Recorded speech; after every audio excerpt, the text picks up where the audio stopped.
Well, so we'll go ahead and get started. If you have or have not been on the one of these calls yet, Kendra Cook is our speaker. She was a monster producer, and then you changed markets and actually started working with a, mortgage and real estate coaching group.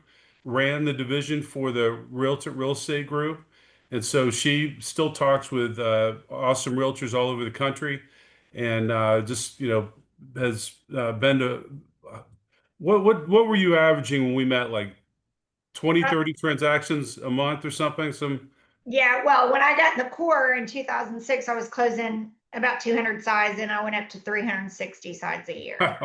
so anyway, but Kendra, I'll let you go ahead and tell them what you're going to talk about and look forward to hearing you speak. Fantastic. Well, good morning, everybody.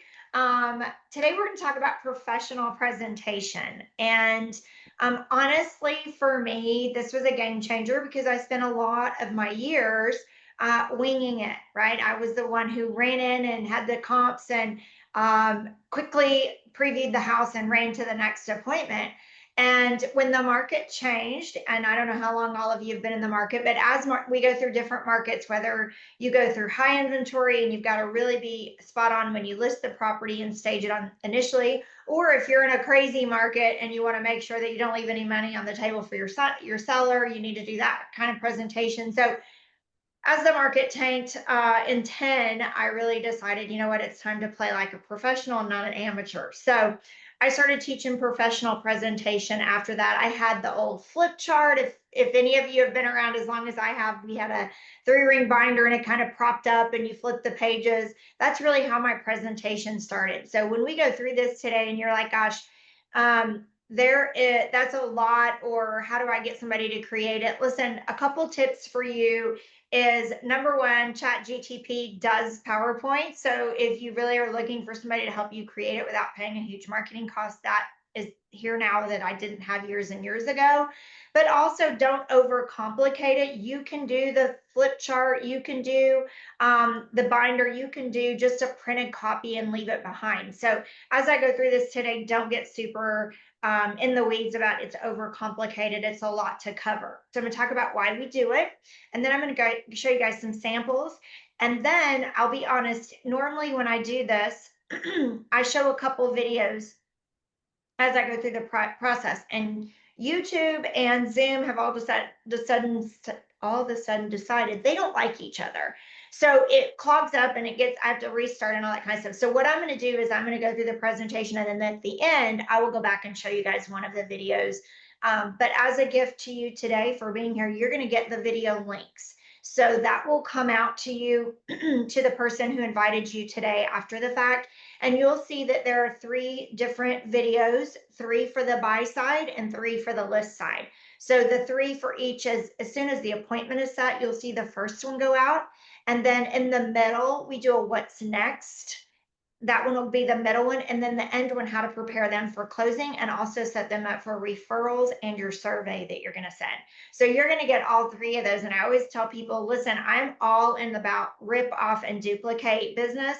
So if you love this script or you love how it's done, feel free to duplicate it, rip it off, redo it. But it'll give you a starting place if you don't currently have videos that walk you through the process. Okay, so let me share my screen and we will jump into the presentation. Kendra, Um, do you talk to a lot of people who don't think their presentation is perfect, so they don't do it? oh, 100%. And so we're all waiting to start, but we never start because we're still waiting, right? It's the fear of, oh my gosh, it's not perfect, or I don't know where to start. And you're going to see when I start this presentation today, I'm going to give you a lot of like nuggets that doesn't even pertain to the presentation that you can take away from this class today. So if you already have a presentation, you might be, I'm just going to borrow this and plug it in, or maybe this is how I get, you know, energized enough and motivated enough to do it. So yes, I think don't wait, right? Don't wait. I think the market is a little bit competitive right now, depending on where you are. So hopefully this will help you. But I added this stat last year when I started teaching this class because it kind of blew me away at the end of the year, or maybe the start of 2025, when that this stat came out that 73% of licensed agents did not close a deal in 2024. So That's incredible. it's incredible. It's like, I don't even know why we would keep your license because it's expensive, right? By the time we pay our dues and all that kind of stuff. So I think if you closed houses in 2024, you're ahead of the game. So congratulations. Now, how do we elevate the game? So that's really what we're going to talk about today. So let's talk about why we do them in person. And I was doing this presentation last month for another group, and somebody went into the chat and said, well, a lot of my clients come from out of town, so I don't have time to do the presentation, or they're investors and they're somewhere else. Great. This is in person, guys. Belly to belly can be on a Zoom, it can be on your phone, FaceTime, or it can be really belly to belly sitting at a kitchen table or something. So don't get in your way about, oh my gosh, I can't do it in person because my clients aren't right in my backyard. There's a will, there's a way, right? So this is why I feel like we need to do them in person, builds rapport.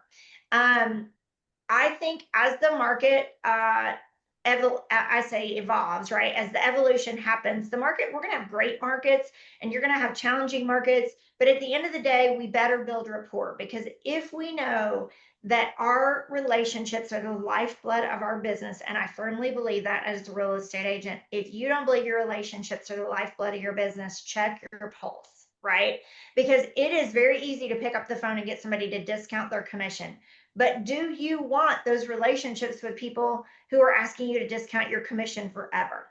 The answer is no. We want to build great rapport with people. We want to wow the client through the process in return of them to come back as a repeat client, but more importantly, for them to refer us. This is how we grow with our businesses without spending a ton of money, word of mouth, right? So build better rapport. The second thing I would say is it shows commitments on both parts. And this really changed for all of us, obviously, that are still selling real estate, when we had to get the buyer rep agreement signed now before we can really work with a buyer. The seller, most of the time we meet with them in person, but this goes for buyer and seller, right? So if you're committed to really work with me, then you can spend a few minutes with me getting to know me, or to sign my forms, or to agree on a price, or whatever is the reason that you meet in person. So I believe it shows a lot of commitment on both of our parts. The second one is I feel like it really separates us from amateurs, right? And that's no disrespect if you're like, I'm not doing this right now, she called me an amateur. No, I just think if you're not continuing to elevate your game and showing your worth, then we can't keep asking for more money, right? And so there's so much, in the news about it, and in our real estate news about, are we worth this much? What do you do for this much? What's the services you provide? What's your value proposition? Which you're going to hear me talk about in a few minutes. And so really, if we're going to ask for top dollar, I think we have to deliver top dollar service. And I think that starts with really doing a presentation in person, building rapport, showing our commitment of showing up on time and professional. So I could go on and on about that, but I really think it does. That's the separation season for me. The next one is professionalism. One of the biggest things that I dislike about real estate, after doing it 36 years now, I think 35 years now, is the level of professionalism, right? I think we don't show up on time. Sometimes we're not dressed our best. Sometimes we're sloppy with the junk in our car. And yet we're telling these people, hey, get your house in top shape, show up, make it smell good, make it look pretty. But then we don't follow our own advice. And so I think when somebody can see me in person showing up with, dressed professionally, showing up 5 minutes early, leaving a gift behind, which you're going to hear me talk about in a few minutes, just think it really shows a lot of level of professionalism. I always want to be paid what I'm worth, which is, top dollar for my services. So therefore I've got to look the part and show up the part. And the last one is show your value, and versus writing. I'm sorry, versus talking. I know nobody in here has ever had somebody say, oh, I'm going to do this, this, and this, and they don't do this, this, and this, right? That's never happened to anybody. Of course, it happens to all of us. So when I show up and I do my listing presentation and we go slide by slide, and I'm like, this is what I do, this is what I charge, these are my hours, there's no surprises. If they come back to me later and said, well, you said, and I'm like, okay, let's go back to the presentation. Here's the slide. Here's what I covered, right? I think it's a little bit of a CYA, but I also think that people are a little skittish, right? And when we as realtors are battling social media, AI, discount brokers. This is a way that we can really have that separation season. Hey, this is what I offer in writing. I walk my talk. Makes sense to you guys? So that's really why I think we do them in person. All right. So, how do we best prepare for these presentations? I love a drop off or an email, something that introduces them to me, even if they're a past client, right? Just a reminder of, hey, this is how I work. This is who my team is. This is how to best prepare for your presentation. And so this goes for buy and sell side. So for me, you guys are going to actually see my presentation here in just a few minutes. And what I do is I print what I call a seller's packet and a buyer's packet out. My colors were lime green, white, and gray. So I had the lime green drawstring athletic bags, and we would put the folder with the presentation in it and hang it on their door. As part of setting their appointment, we would let them know that that would be there when they got home. If it was too far, if they're out of state, you can always email that package. But we love the big wow factor of, hey, something's going to be at your door when you get there. Okay. The next one is gathering as much data as possible. And you guys are going to see this form today. This is your other gift you're going to get from me today. You're going to get two gifts. You're going to get the list of the videos, which we already talked about, and you're going to get an intake form for buyers or for sellers. Okay. And so you guys have probably all heard many stories about me, but I was very disorganized. Now I'm like a little robot. I'm very organized. But there was a time in my career that I wasn't. I was absolutely winging it. I was writing appointments on sticky notes, and I had one color for listings and one color for buyers. And God forbid the cleaning lady knock one of them off the wall where I had them stuck because that lead was gone forever. These are true facts and stories. And so I would just somebody would call and say, "Hey, my name's Bob, and I'd like to talk to you about listing your house, my house." And I'm like, "Okay, what's your address, Bob? Okay, great. You want to meet this time?" I didn't know Bob's last name. I'd literally have to go to the tax records to get his last name. Half the time I didn't know if there was a spouse. I didn't know if he lived in the house. I didn't ever ask the right questions. And so then you show up and you're like, "Oh, it said Bob and Sue on the tax records." He's like, "Yeah, Sue is passed." And I'm like, "Oh my gosh, I feel like a big, turd in a punch bowl, right?" And so at that point, I was like, I need to gather better information. So we created a checklist. This one that you're going to get from me, feel free to mark it up, strip it off, duplicate, see what you like, get rid of what you don't like. But it forces whoever's answering the phone, especially if you have a team, to ask better questions, right? And so in my office, there was 5 of us that could answer the phone. If the receptionist was busy, we all had these forms at our desk. So, hey, I want to talk to Kendra about listing, and it's my TC. She just grabs a listing checklist and starts asking the questions top to bottom. Super easy, right? I highly recommend you do that. You could put it on your phone. You can put it on Google Docs. You can have a paper form. It doesn't matter, but have an intake form. Gather the information as much as possible, and I'll show you those in just a second. Um, then go to work. Start collecting extensive data. One of the questions you will see on the listing checklist is I ask them, have you made any changes to the property since you purchased it? Because how many of us just go to the MLS, pull the old sheet? Oh my gosh, it was a 1,200 square foot house. I'm sure it's still a 1,200 square foot house. And we get there and they put a whole second story on. Now I have comps for a 1,200 square foot house and I need comps for a 2,400 square foot house. Makes sense? So I'm going to do total collection of extensive data, pictures for competitive listings.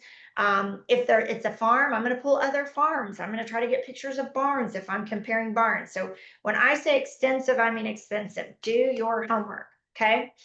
The day before the appointment, confirm the appointment, even if you're a team of one. Hey, it's Kendra. I'm just confirming we're still meeting tomorrow at 2 o'clock. Brett, you and your wife are still planning on meeting me. Yes, I have the address right. I'm looking forward to seeing you. It's that quick, right? I can't tell you. There have been times, more than I'd like to admit, that I drove to a listing appointment or to show a buyer. The buyer bought something before they got to that listing.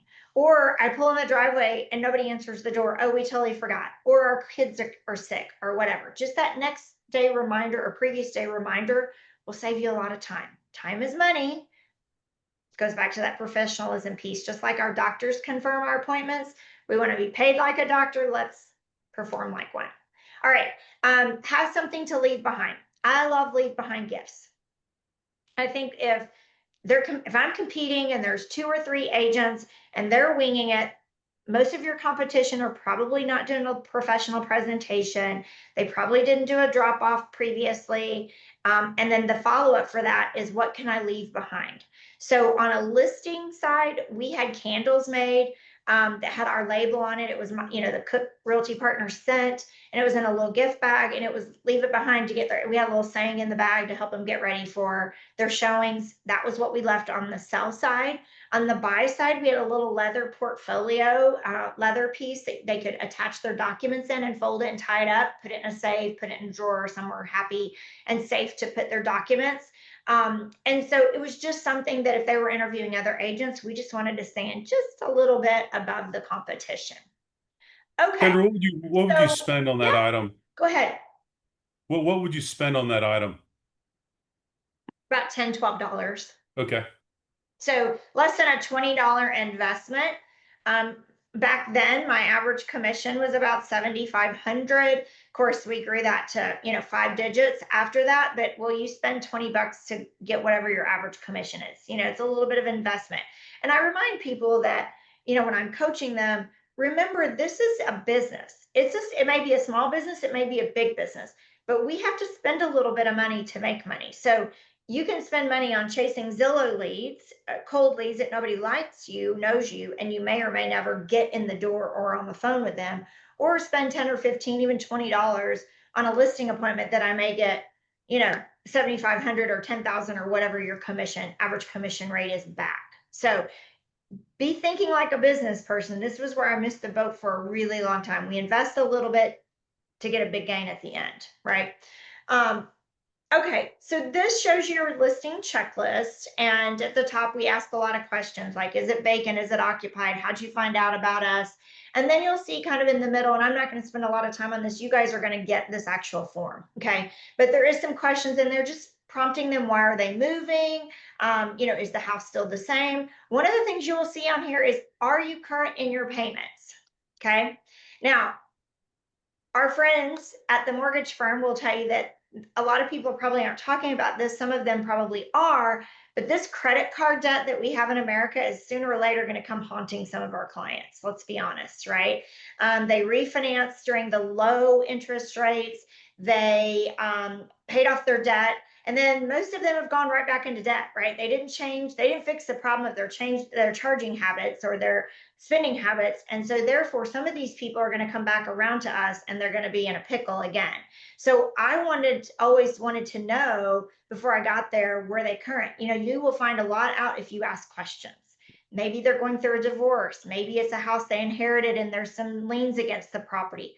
I just want to be best prepared, right? So yes, Brett. Did did you feel weird when you first started asking those questions? Like, how'd you get comfortable asking about that? I just had it written on the page and I just read the questions. Like, don't Nice. overthink it. And honestly, as a realtor, it does feel a little intimidated sometimes when we're talking about money. But you're going to hear me say something in a few minutes and you're going to be like, oh, darn, that just kind of resonated with me. But I don't feel like I could earn my commission if I couldn't tell my sellers how much money they were going to walk out with when they sold their house, plus or minus a few $1,000s, right? So I can ask them this question before I get there, or I can ask them this question when I get there. I would rather be best prepared before I get there so I can tread lightly if they're really upside down, or if this is a house that they inherited and there's a lot of liens and they may not walk out with anything. I don't like to be blindsided. I'm an over communicator. I love a lot of data so I can help people make great decisions. I think that's what we get paid for. My two jobs are to manage their fear, right? And to educate them. That's really it. If I can't educate them and help them manage their fear, they can do it on their own, right? We have a license for a reason. So that's kind of my take on that, you guys. But I want to be best prepared going in there.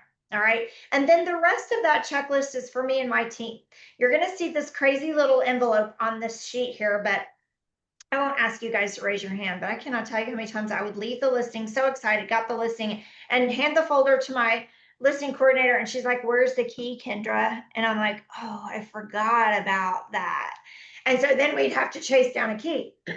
So they found these little envelopes somewhere and they started taping them on my checklist inside my folder. So it always reminded me to get the key. So if you're somebody that forgets keys, there's your reminder. You can get these little envelopes and you can stick them in there and remind you to get your key. But the rest of this is really our to do list. I had somebody ask me the other day when I was doing this, well, isn't this on your computer? Doesn't your CRM track all this? And I'm like, do you think I have my computer sitting open and I'm tracking in my CRM when I'm in front of somebody in an appointment? They're like, oh, good point. So yes, all of this will be translated back into my CRM when I get there, but I need to take the notes. I need to have the questions in front of me. I've got to be best prepared. So this piece of paper allows me to have that. Okay. And in some instances, for you guys that are on here, you may have a team where they set your appointments for you and you wouldn't know this if they didn't ask this for you. So my team would go straight through this checklist just like I did. Okay. So this is the buy side, same thing, a lot of information at the top. I start asking about if they've signed anything, have they been pre-approved, do they have a house to sell? So you'll see some motivating questions in there to dig a little deeper to be prepared. And then again, my checklist and the search criteria, they will have filled in the search criteria to some extent, whoever took the intake call to fill this form out. But then I can ask additional questions, like they'll say 3 bedrooms. Does it matter to you if the master's up or down? Right? Those are important questions. So I don't get in the nitty gritty, but I get the gist of it. And then as at the appointment, you can go more in detail. So you guys are going to get those today. Okay. All right. So the next little slide here is what should be in the presentation. Now, I made this a separate slide for a very important reason because I think these two things are different and I think we get them very confused. Okay. So your resume is your brag fest. This is where you get to say, hey, I've been realtor of the year. Hey, I'm, top producing agent. I sold this many houses. That is your brag form, if you will, your brag sheet. Okay. But your value proposition is something completely different. As much as we think people pick us for being number one or selling the most houses, I would beg to differ. I think they buy us for what's in it for them. And that's the value proposition. So don't forget that these are two different things. Hey, this is who I am and this is what I have done. This is my success story. And you will need some of that to weave back in to overcome some objections. Yes. But the next one is more important to them is what's in it for me? How many houses have you sold in my neighborhood? How many houses have you sold in your career? What's your average list price to sales price? What's your average days on the market? How do you market my property? What's your communication style? Right. And so this is the value that you bring to them for them to pick you. So I put that on a separate slide just to remind you guys that those are two different things. Now, in addition to the resume, let me say this really quickly. If you are new to the industry and you're like, hey, I don't really have all those stats, what did you do in your previous life that would also help a client, right? Maybe you were a school teacher for 20 years, highly effective with communication, able to multitask, de-escalate, fear. I mean, listen, you guys, you have all done something that are gifts to our clients. You just have to go put them down. So don't get in your own head. You can also use your company stats, right? You picked your company for a reason. So maybe they're top in the market. Maybe they've been a hometown resident for so many years. Use whatever you have, but don't get in your head of, I don't have all these realtor stats. You have information that will help the client. Okay. So just wanted to remind you of that. I was going to ask you for the newer people, what do they put? You just answered that, but if they because if they went with a company that's phenomenal, right? So they can Right. just start with the value proposition. I know one. I'm guessing it's still used. I'm a great negotiator. What are some good value propositions that you think are good? Yeah. So I think when it's almost like your 10-second elevator speech. Okay. So I want to, sell your house at the highest price possible in the quickest amount of time with the least amount of stress for you and your family. That's a value proposition, Love it. right? I will look for properties that are on market and off market. I will be the best negotiator to get the best deal for you and your family with the least amount of stress and fear around purchasing your first home, right? Talk about time, talk about fear, talk about a service that you provide. That's really it. Because what is in it for them? It is a time suck to drive around and look at houses, right? There is fear. Oh my gosh, my biggest investment or sale of my lifetime, right? And then why do they pick me? Well, I'm a master negotiator. I'm a certified negotiator. I've sold 300 houses. I have a great track record of serving 100 families annually. Throw that in there, but what does that mean to them? I managed 100 people's fears and got them in the home of their dreams last year. And how I do that is, I save you time by looking for properties on and off market. I negotiate at the highest level to create the deal that you're most, interested in. And I want to do it with the least amount of stress as possible. You see how you marry those two things together? Everybody makes sense? Does that help, Brett? Does that make sense? Yeah, can you come with me when I do my presentation? I'm just kidding. Hey, I think we've done a scripting class on here. If we haven't, it's coming. But scripts are all about practice, practice, practice. And my team used to laugh at me because when we first went to the PowerPoint, I'm like, I'm not as comfortable. I don't know what slide's coming next. And they would tell me, practice, practice, practice. That's what you tell us. So this was before Bluetooth, but I would drive around in my car and I would practice my listing scripts and my, overcoming objections. And people thought I was crazy. That woman has lost her mind. There's nobody in her car. Now, you guys, it just looks like you're talking on your Bluetooth. So just practice in your car. Nobody can hear you and nobody will think you are crazy, right? But yes, scripting is key. Okay, so what else is in this presentation? So services you provide, be very specific. I share this story just for a laugh factor, but it's the honest to goodness truth. We used to, when I first got in business, it was a combo lock. We didn't really have Century and super lock boxes and all that. And so when our board transitioned, I was one of the first ones that was like, yes, this is amazing. Now we can tout safety for our families that we represent. So I bought super lock boxes. I think super came before Century for us. And I added a slide into my listing presentation, and it said that I use super lock boxes. And the reason I did that is because I could automate the time that they would turn on and the time they would turn off for the safety and of the family and their possessions. And oh, people were blasting me like that's the stupidest thing ever, especially people in my office. That people don't care. And from that day forward, my listing presentations just really took off, and I was, closing maybe 95% of every listing appointment I went on. And then they were coming to me saying, "How do you use that as script?" And I'm like, "Listen, why do people want to work with us? What is the benefit? Safety is a big concern when your house is on the market. So be specific, be detailed. What don't just say I put a sign in the front yard. Here's another great one. When I opened my own brokerage, I met with a marketing company and I said, what would you do if you owned this company and you wanted your sign to stand out? And he said, I would pick a fluorescent color that when the light shined on it at night, it lit up. Because how many real estate signs are black? You can't see them in the dark, or red and you can't see them in the dark. So my signs were white with this giant neon green C. And when your headlights hit it, the C stood out. And so did our web address. And then my name and everything was in black. And again, everybody was like, that's so dumb. People would say to me all the time, you're the only sign that I know, that big green C. I'm like, works for me. You guys can call me dumb all you want. So I share those stories to say everything matters to the client. Even if you think it's just not a big deal, it is a big deal to them. Okay. We do this every day. We take a lot of things for granted. Fees and commissions charged. This is where I'm going to say it. If you're not doing a seller's net sheet for your sellers, that is your homework today. Call your lender partner, call your title company, sit down with them and say, help me, educate me. I want to learn how to do a seller's net sheet. I padded the numbers a little bit. That's where the seller's payoff comes in. I know my commission. I knew how to figure title. I knew how to prorate taxes. I knew what a doc prep would cost them. And at the bottom, I would say plus or minus, circle it and turn the form around. Is this what you wanted to net out of your house? Oh my gosh, that's more than I want. Great, let's sign the papers.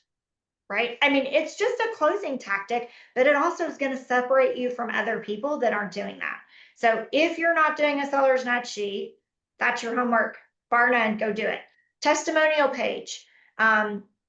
Those are goes without saying, right? Third party endorsement. Explain the process. You guys are going to see this in a few minutes on the Buy side, I'm going to show you a copy of what's in mine, and you'll see that and understand that a little bit better. And then I always say create some fear, and I don't mean that like, oh my gosh, if you don't list with me, your house is never going to sell. Not like that. But I would just say to them, remind me about who you bought this house with and what was that experience. I want to make sure that if you had a bad experience or something traumatized you, that I overcome that on the front end. And then they start going back, well, maybe I shouldn't interview that person because it was a disaster, right? So you can create some fear by just making them relive their worst or their best situations, and then overcome those objections. Okay. All right. Kendra, with Yeah. testimonials, if someone hasn't gotten them, I mean, did you coach your buyers or sellers on what to write, just to, how'd you get them? Yeah, we survey every client. So I can tell you, when I used to take it to the closing table, it was like everything was great, everything's wonderful, everything's great, everything's wonderful. Well, that's because they just want the daggum keys, or they want to get in their moving truck and go to their next house, right? That's not a good time to ask for a survey. So then we started emailing them, and then they end up in the junk, or I'll get to that, and we all get way too many emails. So the email, the surveys never came.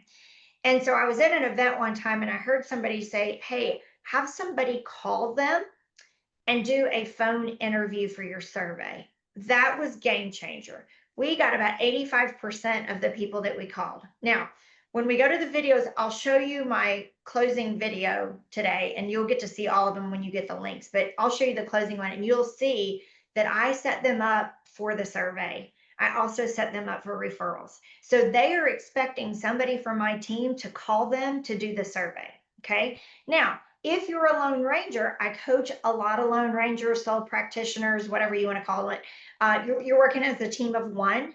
Get another agent in your office. You guys call each other's and just say, hey, I'm part of Laura's team. She asked me to reach out to you. I know she let you know I was going to be calling. And if you've got 5 minutes, I'd love to do your survey. And you read the questions and fill in the blanks. Okay. And that's how you get your endorsement. So just take their 3 or 4 sentences from the questions and marry them all together, and now you have a third party endorsement Yeah, I testimony. mean, the testimony is so important because it's not Oh, you bragging about yourself, it's someone else talking about you. So that they're incredible, they're fantastic. yeah, third party endorsements, you can't pay money for them. They're worth gold. So okay, so we have got to the appointment. We're here. This is your buyer's consultation. Obviously, we're going to do an introduction if they're coming to your office or you're meeting at a coffee shop. You're going to do your presentation, which I'm going to show you in just a second. You're going to go through the needs and wants analysis, and then you're going to close for the signed buyer's rep agreement. That's really the flow that I use every single time. It makes it really easy. The seller one is a little different. And I'll show you that in a second, and I'll tell you why it's a little different. But this is your buyer's presentation. Notice it says buyer packet. Now, here's the cheat sheet of it all. This packet just becomes your buyer presentation. Now, I add a few more pages, but all the same stuff is in there. Okay. So it says guide for buyers. This is what gets dropped in the drawstring bag at their house or their apartment or wherever they are. Sometimes we can take it to the work, right? The team page is where I spend the most time. I want them to understand that I'm a team of experts, and here's what every single person does. Okay. Now, if it's you and you are the team, then that's your resume page. Okay. All right. Then I go through vision and mission. You're going to see that sheet and the team sheet again because these are the same for my buy side and my sell side. Then you'll see the 3 reasons to choose us. That was our value proposition. Okay. 5 steps. Remember, I told you I was going to tell you how to get through the steps. It starts with step 1. I go all into the details. This is why you get pre-approved. This is why the pre-qualification is so important. The lender is the most important person. Without without the money, we are not buying anything. I spend a lot of time. Then step 2, let's look at your wish list. That's when I can ask more questions. Master up, master down. How big of a yard do you have to? Do you have a pet? Do you need a fence? Right? Whatever. Okay. Then the next one is your search criteria. You're going to explain to them, I'm going to set you up on a custom search, blah, blah, blah, blah, blah. Then we're going to talk about negotiating. If you're not a great negotiator, go take some classes, go watch some YouTube videos, let them know that you feel like you are a really good master negotiator. Maybe you even can get a certification online for that. And then the last one is explaining the contract to close process. Okay. The vendor page, preferred vendor page, is in both my presentations and both of my packets. These are people that I have a great relationship with. If you need a painter, if you need a lawn person, you don't have to use them. Feel free to use your own. But if you're looking for some good resources, here's some people that I recommend. Then there's this buyer service agreement. And it basically says if I do everything that I promised, are you going to do these things? Stay loyal to me, sign my buyer rep agreement, blah, blah, blah. Your buyer rep agreement can replace this. This is what I was using when I sold my business. So you guys are seeing the actual packet. Okay. So obviously that could be switched out. And then there's the really detailed wish list in the back. Okay. Things that I would have done different or that I did different on the presentation is the 3 reasons would be 3 separate slides versus 1 slide, but all the content is still in there. Okay. The 5 steps or 5 individual slides that I would go through versus just that one. Make sense to everybody? Okay. So that's your buyer packet. How often do you update your pictures on your team so they don't all Every look like year. glamour Every shots? year we Okay. do a photo shoot every year. Yes, I don't look like I'm in high school anymore. Oh, I hate, I'm the worst. I hate taking my picture, but you got to do what you got to do. You know, this came around during COVID. Some of you may still use this, but this is a great tool. It's out on the internet. You can go find it. Find a bunch of tasks that you truly do and put it in a spreadsheet like this or some kind of slide. These are all the tasks that I do for my buyers as a buyer's agent. Walk them through that. That might be the create a little bit of fear of why they would want to work with you. Okay. All right, let's go through the seller's presentation.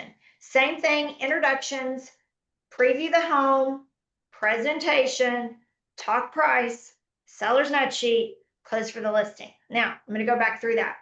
When I do my listing presentation and I show up at the house, most of my business is referral and repeat. So introductions might just be a catch up. Oh my gosh, how are the kids? You know, look how tall you got, whatever. Play with the dog. And then instantly, you know what most of the time the seller says is, hey, let's sit down at the table and catch up. Okay. Some of you are going to be like, this sounds terrible, but I don't want to give them the power or the control that fast, ever. So what I say is, with your permission, before we get comfortable, can I set my stuff down and preview the home? And that way, when we get nestled in, we won't have to get back up. It's really that easy, right? So I took the control back. And the reason I did that early on in my career is I got myself in a lot of trouble by letting them lead me straight to the couch, you know, force me to give them a price. And then I start walking around, I'm like, oh my gosh, this house doesn't have this, or this house needs all of this work. And I've given them this top price, and there's no way it's going to sell for that. Right. So don't put yourself in those bad positions. You control it. Go preview the house. So I set everything down, take my manila folder, or you can take an iPad or Remarkable or however you like to do it. And I would make notes, you know, chair railing, crown molding, primary suite, double vanity. I had all my notes. Anything that was a red flag to me, I would just circle it. So when I got back to look at pricing and that extensive data that I printed, I can see how this one stacks up to that before I hone in on a price. Does that make sense to everybody? So again, I want to be the expert. I don't want to make mistakes. So the best way for me is to preview the home, make my notes before I get into my presentation and my price. All right, go back, do my listing presentation. Then we're going to talk price. Then I'm going to do the seller's nut sheet. I'm going to turn it around just like I said. Is this what you were thinking? Yes. Great. I'm going to close for the listing. Okay. Makes sense to everybody? Okay. Um, Here is the seller's packet. It looks very similar to the buyer packet. Okay. Team page, marketing tools. Again, the presentation on the laptop would have had each individual marketing tool separately, the vision and mission, the preferred vendors. If they're buying with us as well, then the buyer's wish list would be in there. Okay. Then you'll see these financial pages. These would not be in the presentation. Hopefully they've already filled them out and they're sitting on the table with a key when I get there. Okay. This is their homework sheet. What are their information for their payoff? You know, who lives in the house? What can I expect? This buyer's checklist was a game changer for me. I picked it up from somebody. That's why I was saying rip off, duplicate, take what you want, but create a checklist of, if they're interviewing other agents, of all the services you provide for them. Century Lockbox, you know, 24/7 showing center, automatic feedback, whatever your services are. And column one had all those yeses because that was me creating, I do all these things, yes. And then at the top, and I'm right here, and down at the bottom that says service checklist, it'll say realtor number two, realtor number three. And that way they can ask anybody that I'm competing against those same questions. Hopefully they'll have a couple no's, mine will all be yes, and I will win the listing. Okay. But create something not disrespectful, but hey, here are all the services I provide. If you're shopping for realtors, this may help you, kind of thing. Kendra, what percentage of realtors have a seller's packet or a buyer's packet? I have absolutely no idea. I wouldn't even know where to guess. Maybe 30, 40%. I don't really know. Yeah, so you're going in the top echelon if you have this. Yes. And that's what we're trying to do, right? Separate from the amateurs. You want to be considered the pro. It's also nice having that checklist of all the stuff you do. Then you don't have to think, remember it all when you're talking to them. Absolutely. If it's not in your presentation, you won't remember it, right? And then payoff letter, service all about you. And then that same seller's agreement that I had for the buyer. If I do all these things, will you do this? And then you get them to close for the listing. Okay. So that's your seller packet. I'm going to end with this and I'm going to go get the questions and the video. But here was a big game changer for me. And this is buyer or seller, you guys. You're leaving the appointment. Maybe you're 5 or 6 minutes down the road.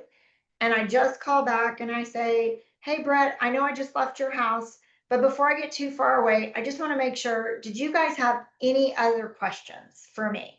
And he's like, no, not at all. And I just say, well, I just want to thank you for your time. I know you had many agents to choose from and you chose us. And I'm grateful for that opportunity. And I promise we will not let you down. We'll look forward to connecting again tomorrow. Make it a great day. Off to the next appointment, right? And so, as much as we want to say buyers get cold feet, you guys, sellers get them too, right? If I'm being honest, maybe 5 or 10 times in my career, I would wake up the next morning and I would get an email. Hey, we talked to my mom and dad, and they said it's a terrible time to sell. So we decided we're not going to list the house. Has anybody else ever had that happen? Yes, right. And so, how do we eliminate that little bit of cold feet? That hey, I'm with you. I'm not going anywhere. I'm honored to work with you. Do the same thing on the buy side. As soon as they submit the offer and they're driving off, just let them know. Or as soon as you get the consummated agreement, reach out to them and say, hey, I know you had many agents to choose from, but you chose me and my team, and I promise we won't let you down. I'm not going to guarantee it won't be bumpy, but we're not going anywhere. So let us know how we can help serve you better, right? We'll talk tomorrow or whatever. So the honor driveway call is game changer. Really gets rid of any cold feet or fear that they may have around what they just did. Okay. And just, we said this a while ago, practice, practice, practice. If you want to be prepared, competition is going to be fierce. It's never going away. I don't care if, half the realtors get out, you're still going to have competition. Clients are very savvy. So this kind of elevates our game a little bit to make us look like the professional, right? Doesn't matter what the rates are, high, low, they're going to be a rate, right? And business is hard. I'm not making any light of what you guys do because it is tough right now. But I will tell you that you're tougher, right? And there is a way around it. And if you really, really, really want to separate yourself, this is one of the ways you can do it. Okay. So, all right, I'm going to go, Brett, I'm going to give this back to you for a second, and I'm going to go grab this link and show this video real quick. So, I meant to mention in the beginning, I'm Brett Lindquist. I'm the CEO of the mortgage firm. If you hadn't seen me on a call yet, and you were invited by one of our fantastic loan officers, and we just appreciate all of you that are on the screen. You're probably wondering who the heck is asking Kendra all these questions. So I just want to let you know who I am. But we really appreciate all of you and the referrals that you give us, and thank you. So I hope Kendra, I bet what's this, our eighth or ninth one? This is, to me, this is the best one yay, so awesome. far. Yeah, it's just incredible information. Borrow and steal her stuff. If you don't do this stuff, I mean, she's got it from somebody else too. So Yes, don't take absolutely. her and exactly print other than her team pictures. Maybe put your team in there, but take her stuff and copy it, and you're in the top 30% call it on a packet. The honor call after the listing agent, after the listing appointment, everybody's scared. We do the same thing. We do Tuesday update calls to update our clients on what's going on because everyone lives in fear because they don't know the process. So the packet lets them know what's going to happen next, what's going to happen next. And then that honor call, it just one more time. Hey, do you have any other questions? So it's just great stuff, Kendra. Thank you. All right, guys, I'll show you this real quick and then I'll go answer questions. So this is the seller's closing. When you get the links, you'll see them. They have like buyer closing, seller closing.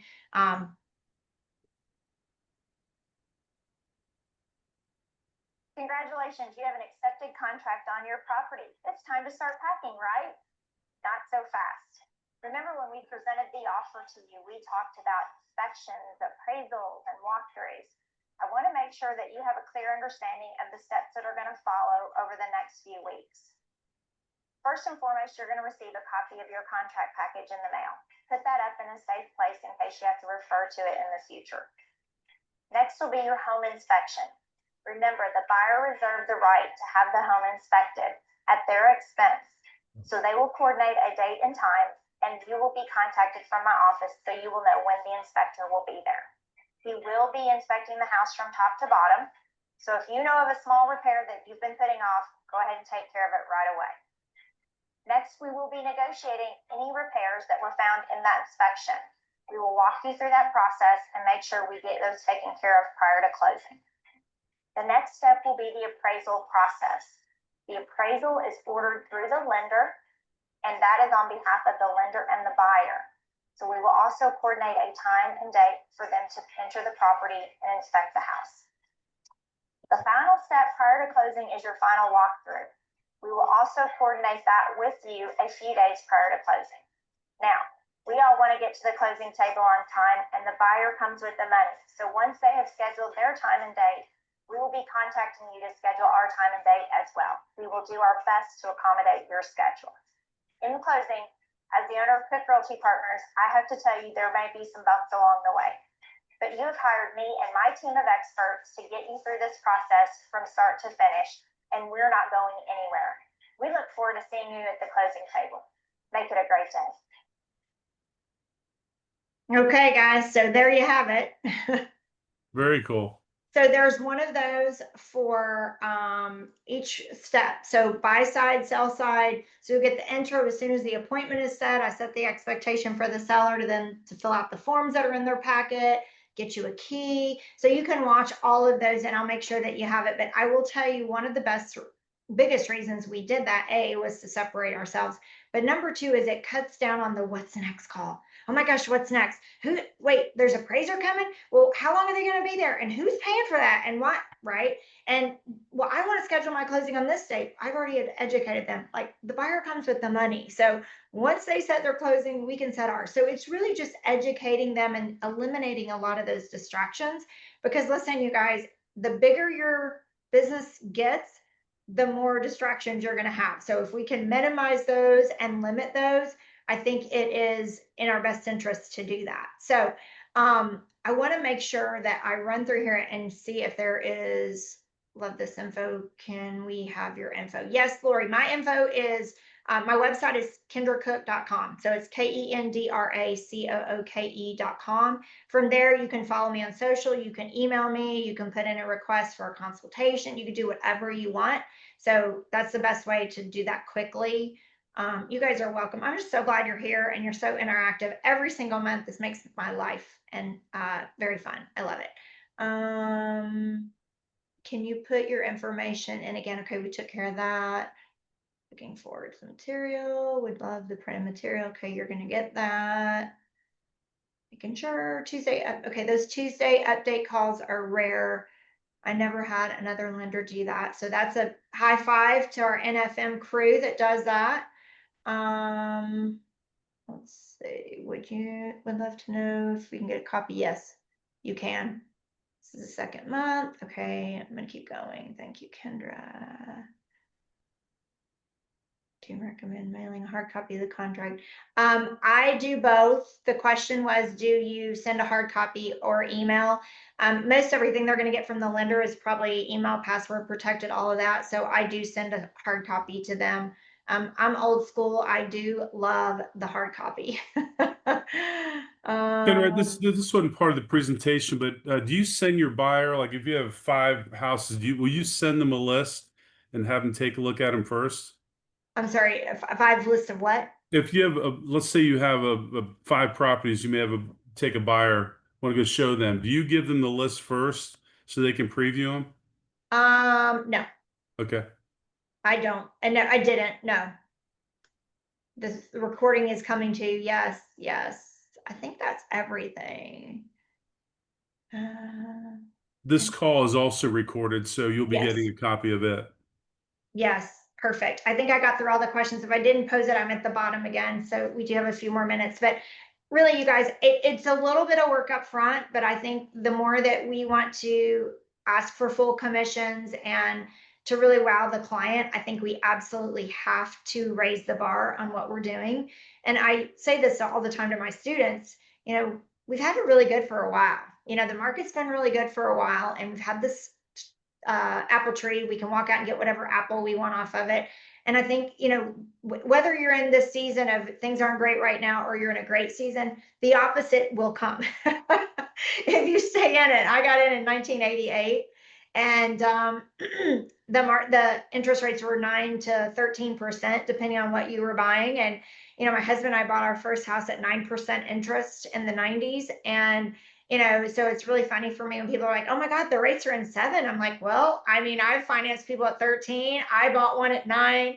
But I have been through REO bust and short sale hell, excuse my French, but that's what it is. And, those markets will always repeat themselves somewhere down the road. So, when people are getting out and you're able to take market share, this is one of the ways you can do it. So I would just tell you, keep getting better and growing. Um, Lori, I will make sure that, yes, those presentations, I will just give them pretty much everything and they can get it to you guys. Whoever invited you, if you want copies, you can reach out to them and get them. So yes, I'll make sure that that happens. So, oh, Monty said he had a 15.5. Okay, you got me beat, Monty. I didn't have that one. Anybody else have any questions? Brett, anything else you want to say or? I thought it was great. I just, if you're not doing the information she's gone over, just take it, copy it, and work with it. It's yours. So that's great stuff, Kendra. Thank you. You're welcome. Well, you guys have a great month. We'll be back next month in August, so mark your calendars. I'll cut those videos today and get those out to you. Thank you guys for being here and being so interactive. It makes my life very fun. Have a Bye, you great guys. day. See you next month. Thank you.